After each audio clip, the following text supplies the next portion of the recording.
যে এই যুবতী মেয়ে, সে আপনার মেয়ে ঠিক আছে, কিন্তু সে আমার কাছে অন্য এক নারী আমার ঘরে রাত্রি যাপন করেছে। তখন নফস শয়তান আমাকে ওয়াসওয়াসা দিতে আছে যে তোর ঘরে এত সুন্দর একটা নারী আছে, তুই কেন এখানে চুপচাপ বসে আসস। তখন আমি মাওলার কথা চিন্তা করলাম, জাহান্নামের কথা চিন্তা করলাম, আর জাহান্নামের আগুন কত তেজের আগুন সেই চিন্তা করলাম।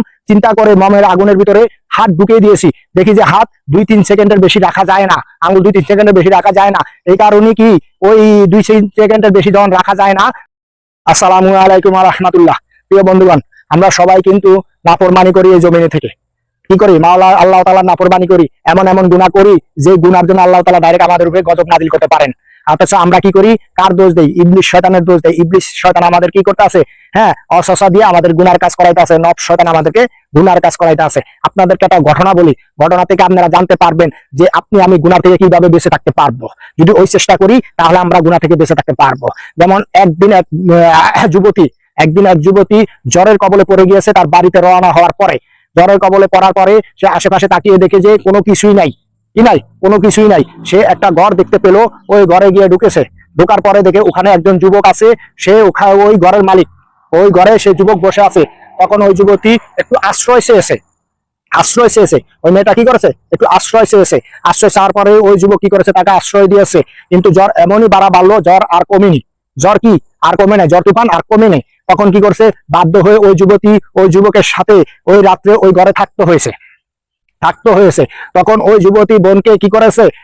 খাটের উপরে ঘুমাতে দিয়েছে। আসে নিচে বসে বসে যে বাতি জ্বালাইছে, এই বাতির ভিতরে সে আগুনের ভিতরে আঙ্গুল দিচ্ছে আর বাই করতে আছে। যেহেতু যুবতী মানুষ, ওই যুবতীও খুব ভালো এবং আল্লাহওয়ালা মানুষ ছিলেন, আল্লাহওয়ালা মহিলা ছিলেন। সে কি, তার আর ঘুম আসে না। কারণ একটা যুবকের সাথে এক ঘরের ভিতরে কি করে এখানে ঘুম আসবে? কারণ যে কোনো মুহূর্তে যুবক যে কোনো ঘটনা ঘটায় ফেলাইতে পারে, তার কারণে তার চোখে ঘুম আসে না। কিন্তু সে ছায়া দেখতে আছে, সে মমের আগুনের ভিতরে আঙ্গুল দিচ্ছে আর বাই করতে আছে। এরকম সারা রাত তো কাবার হয়ে গেছে, ফজর আযান দিয়ে দিয়েছে, জ্বর তুফান থেমে গিয়েছে। সে ফজর নামাজ পড়লো। ওই মহিলা কি করেছে? ওই মেয়ে কি করেছে? সকালবেলা তার বাবার কাছে চলে গেছে, তার বাড়িতে তার বাবার কাছে চলে গেছে। তার বাবাকে গিয়ে পুরো বিস্তারিত ঘটনা বলেছে। বিস্তারিত ঘটনা বলার পরে ওই লোক ওই যুবককে খুঁজে বের করে এই ঘটনার বিস্তারিত জানতে চেয়েছে। তখন সে বলল যে এই যুবতী মেয়ে, সে আপনার মেয়ে ঠিক আছে, কিন্তু সে আমার কাছে অন্য এক নারী আমার ঘরে রাত্রি যাপন করেছে।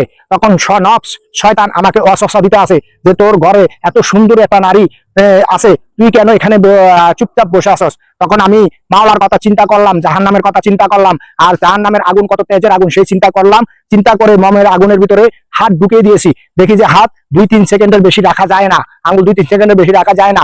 এই কারণে কি ওই 2 সেকেন্ডের বেশি যখন রাখা যায় না, তাহলে জাহান্নামের আগুনে কিভাবে জ্বলবো জনম বছরকে বছর। এই চিন্তাধারা করি আমি আগুনের ভিতরে হাত দিতাম আর মনকে বুঝাইতাম, নফসকে বুঝাইতাম যে নফস, তুই যে এই সামান্য আগুন সহ্য করতে পারস না, জাহান্নামের এত হাজার হাজার গুণ তেজের আগুন তুই কিভাবে সহ্য করবি? তুই যদি এখন এই নাফরমানিটা করস, তোর জন্য 7000 বছর জাহান্নাম ওয়াজিব হয়ে যাবে। তুই 7000 বছর কিভাবে জাহান্নামে থাকবি? কারণ একটা কবিরা গুনার জন্য 7000 বছর জাহান্নাম। তা আপনারা চিন্তা করে দেখেন, আমরা তো বলি যে আমরা গুনার কাম ছাড়তে পারি না, আমরা কিন্তু অনেকেই বলি গুনার কাম ছাড়তে পারি না। এটা সামান্য ছোট গুনাহ, ছোট গুনাহ, কিন্তু এটা আপনার ছোট মনে হয় না।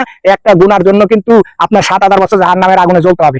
তখন ওই লোক বলল, তুমি এক রাত্র ধৈর্য ধারণ করার কারণে মাওলার ভয়ে জনমের জন্য এই নারী তোমার জন্য হয়ে গেছে, কারণ আমার মেয়েকে তোমার কাছে দিয়ে দিব। ঘটনাটা এইভাবে কিতাবে উল্লেখ করা হয়েছে। তা আমি সেই ঘটনাটি আপনাদের কাছে উপস্থাপন করলাম। আমরা বলি যে নফস শয়তান আমাদের ধোঁকা দিয়ে কত গুনার কাজ করায়। আসলে নফস শয়তান তো ধোঁকা দিবেই। আমি যদি গুনাহ থেকে না বাঁচতে পারি, ইয়ার ভিতরে আগুনের ভিতরে আঙ্গুল ঢুকিয়ে দিবেন। ঢুকিয়ে দেওয়ার পরে দেখবেন কয় সেকেন্ড রাখতে পারেন। যদি দেখেন যে না, 2-3 সেকেন্ড বা 1 সেকেন্ডের বেশি রাখা যায় না, তখন মনকে নফসকে বুঝাবেন যে নফস, তুই হাজার হাজার বছর এই জাহান্নামের আগুনে কিভাবে জ্বলবি। এই কারণে আমি একজন বুজুর্গের মুখে শুনেছি, আপনি যদি গুনার কাজ যদি নাই ছাড়তে পারেন, তাহলে আপনি বাড়িতে গিয়ে আজকে ইফতারাই করবেন যে আপনার আঙ্গুলকে আগুনের ভিতরে ঢুকিয়ে দিবেন, কয় সেকেন্ড রাখতে পারেন। যদি দেখেন যে বেশিক্ষণ রাখতে পারবেন না, তখন নফসকে বুঝাবেন। যাই হোক, ভিডিওটা এই পর্যন্তই। ভালো লাগলে শেয়ার করে দিবেন।